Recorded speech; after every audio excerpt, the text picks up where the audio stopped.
Gloves. Uy, wala pang laman. Pero EU4 ha. Wala pang laman, max EB pero EU4. Max EB tapos 5% CRI ng EU4. Ilan na po kapalo to? 65, 68 MCR, EU2. Nakaabang ang mga mithril items, nakaabang.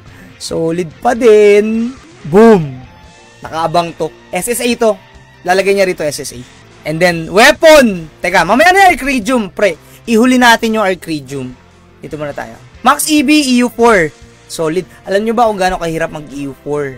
Ang dami kang gagastusin na extreme core bago ka makakuha ng EU4. Tapos pag malas ka pa, puro extreme upgrade failed. Eto na! Boom! Boom! Ano to?